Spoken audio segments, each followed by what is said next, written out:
There's a quote I love: "Find something you're passionate about and keep tremendously interested in it." This is by the famous chef Julia Child, and my two passions in life, which fit this quote, are cats and Rockies baseball.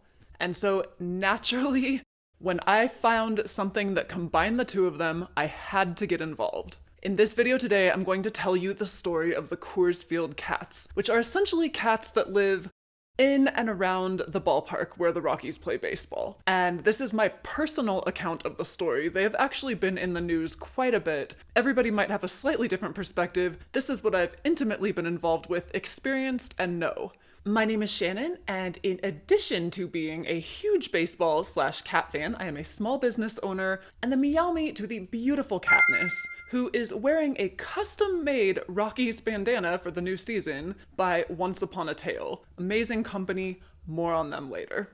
So my family has had season tickets to the Rockies since day one when they began play, which was in 1993. And I grew up going to games. The Rockies just became a very important part of my life early on, and I have so many amazing memories at the stadium throughout the years. We've gone to fantasy camp, which is a very, very, very cool experience. I got the chance to throw out a first pitch, been to the World Series, met many amazing friends through the ballpark.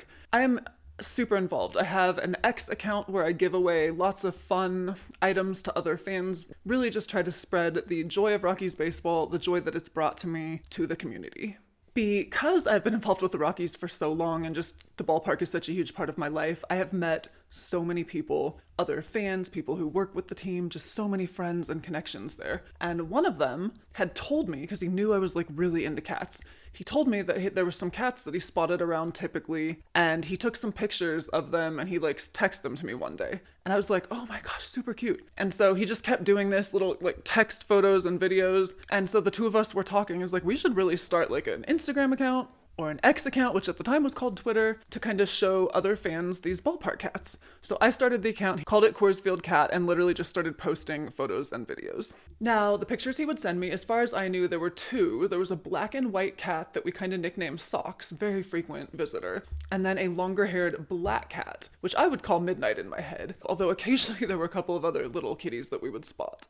Now, during COVID, when the stadium shut down and fans weren't allowed to be there for the whole 2020 season, these cats started making more frequent appearances, probably because the stadium was more dormant, and so they felt more comfortable venturing out. And at one point, I actually tweeted. So a friend of mine who was a broadcaster had said that he spotted a gray cat one day when he was at work. No fans, but they were there. And I tweeted out at that time, one day it's just a matter of time before one of those cats is going to run on the field. So sure enough, so fans came back in 2021. It was on a very limited basis at first. It was like one of those weird COVID things where you couldn't even sit in your own season tickets. You had to go online ahead of each series and book like the seats that they had made available, which were socially distanced from other groups of seats. Anyway, that's just a side note. But in April of 2021, that was the situation. Fans do return to Coors Field on a limited basis. And on April 2nd, a game against the Dodgers, guess who makes an appearance? It's the gray cat that my friend had seen literally runs onto the field. Oh, it's on the netting up there. It's on the front one. Look at it. See on the fence? Oh, he's on the field. He's on the field. Oh, no. Oh, no.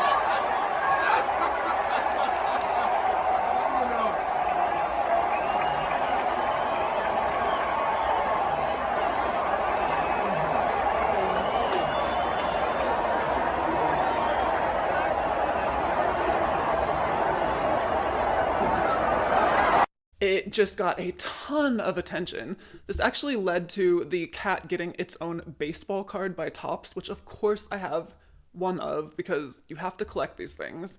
It also led to some of the local media doing a story about the cats of Coors Field, for which they reached out to me to interview me just because of the X account. So when the story airs in the local media about the cats of Coors Field, this gets the attention of a local rescue, and they go on a mission to trap, spay, neuter, vaccinate the cats of Coors Field. So one woman, her name is Jenny, very heavily involved with this, and she is interviewed by the paper, and she lets them know that when the black and white cat that we're calling Socks is trapped and taken in for this routine procedure, they discover a mammary tumor and they're not sure if it's cancerous or not, but because they have her name in the article, I'm able to reach out to her and tell her that, I'm running the X. I keep calling it X. I'll just keep doing that. I'm running the X account, and I would love, because the article made it clear the cat was in her possession at the time, to come by and actually meet Korsfield Cat. I should also make it clear that the article that was run about the Korsfield cats, I learned a lot myself from reading it, but one of the things I learned is those cats had been fed regularly. And when I say regularly, literally daily. Like literally every single day, somebody had been showing up to feed them for at least 10 years. But when I actually talked to the people, it sounded like it was closer to like 14 years. It was basically 2 women. They split the duties. So, about half the days, one of them would do it, the other half the other one. One of them lived really close to the stadium, but the other one was driving a considerable distance, so their dedication was just super impressive. So guys, honestly, like words cannot describe how super excited I was to go over to Jenny's house and meet Korsfield Cat. Now, Korsfield Cat, make no mistake about it, was feral and was in a kennel and was not super like excited about other humans being in the room, pretty timid, but just the fact that I even got to be in the room, be super close, take a couple of photos. Honestly, it just kind of felt like a dream come true for like a Rocky/Cat fan. So I was just so thrilled by this. And I was also equally thrilled by the news that came shortly thereafter, which was that the tumor was benign. They were able to fix up Korsfield Cat and she was going to be re-released at the stadium. Now, a couple of things that I know that I didn't necessarily know at that time and that I got a lot of questions about. Why didn't they just keep her, try to adopt her, etc.? She had been so used to that outdoor life that she was just super miserable in that cage that week. And, once a cat gets to a certain age and its way of life is kind of ingrained, it is very difficult to transition it into a happy, healthy house cat. And so the rescue and Jenny, who way more knowledgeable than me, had made the decision that it was just in the cat's best interest. That's where she was happiest. Also, she had her ear tipped, which basically means clipped at the top, and some people who read the story didn't understand why. And that's just an indication to other people who might be trapping or rescuing that Socks, Korsfield Cat, had indeed been fixed. So, of course, when it was arranged for Socks to be re-released at Coors Field, I absolutely wanted to / had to be involved. So I met them there and was present the day that they released Socks back into her home environment. And it was just really cool to see.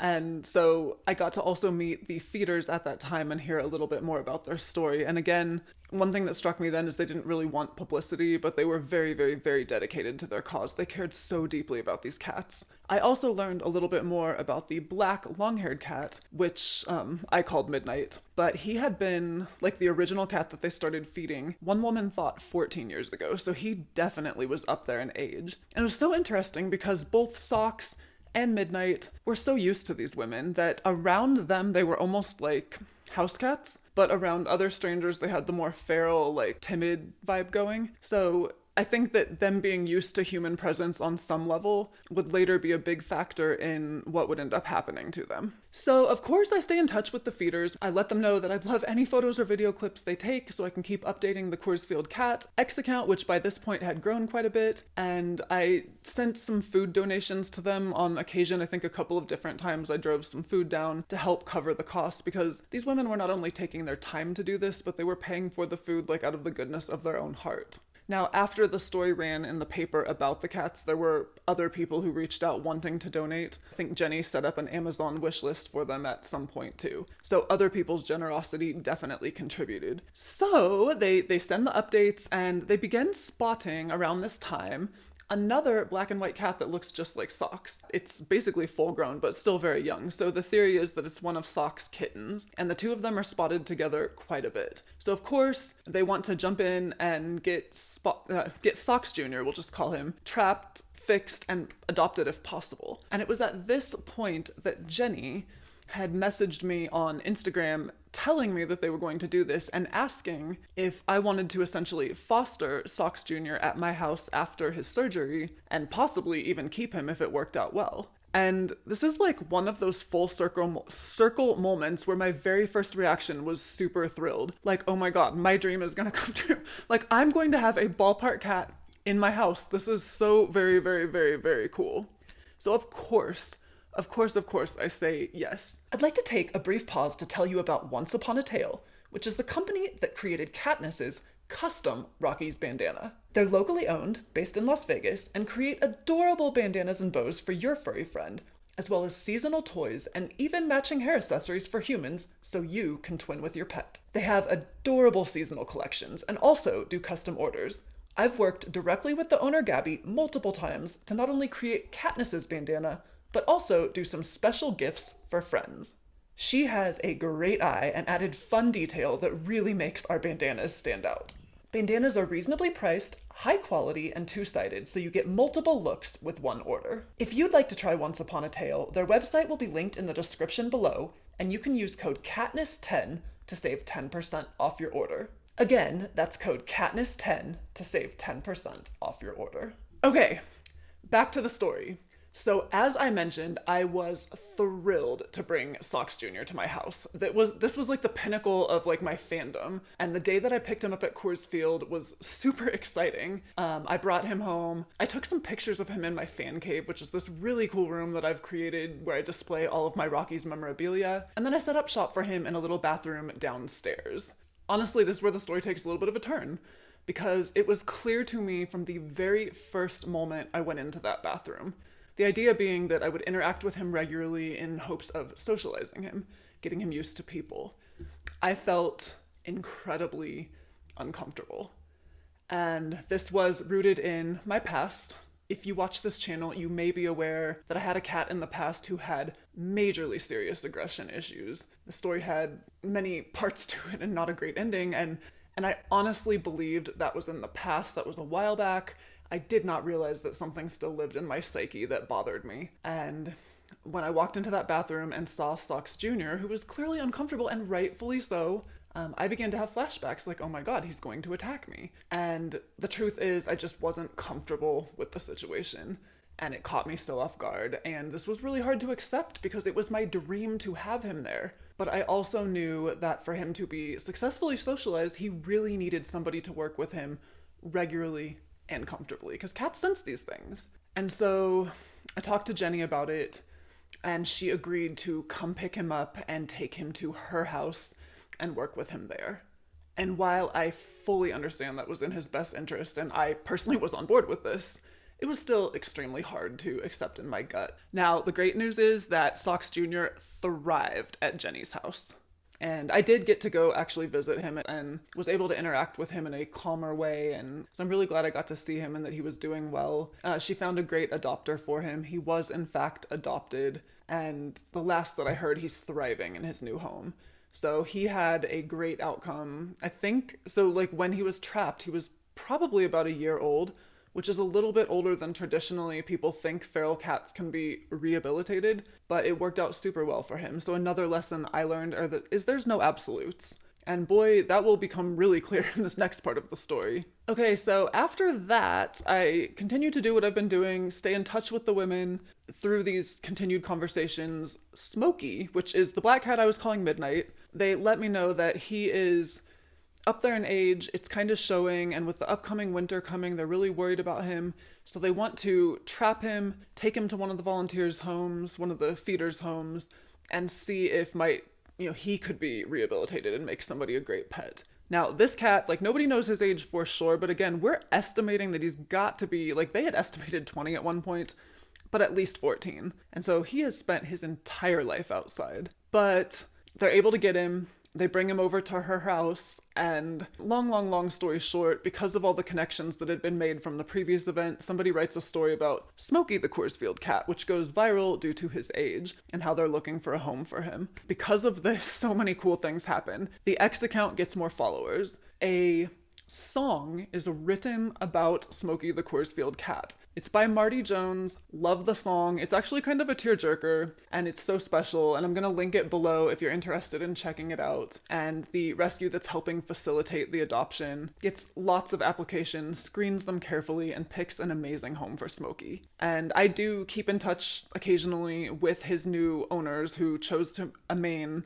anonymous. But they did create an Instagram account for Smokey, and so you can check out his current adventures there, but it looks like he is absolutely thriving in his new home. And it's kind of amazing to me that literally a cat who had lived for like 14, 15 years in that area is thriving like like he never had been feral. And so again, another example of there's no absolutes, it's a per cat thing, and I'm so incredibly grateful that Smokey's story has a cool ending. So to date, in 2025, the Korsfield Cat is still a thing on X. I still follow the adventures of mostly Socks and just update people on pertinent cat news in the area. And by the way, Socks is thriving at the ballpark and in that area, that general area. I should probably make it clear when I say at the ballpark, this isn't like an endorsed thing by Coors Field. It's just that a cat has the ability to like walk in and out of the gates, especially at night when no one's around. And so they just take it upon themselves to walk into the ballpark. They also live and kind of inhabit the area surrounding it.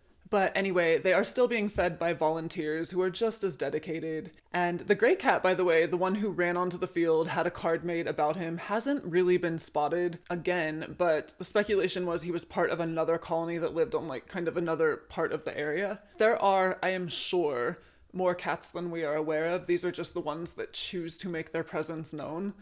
But if you ever visit Coors Field, just know there's definitely a very like perfect history of cats around the ballpark. And if you're a cat person and a baseball person like me, it's like there is no better combo.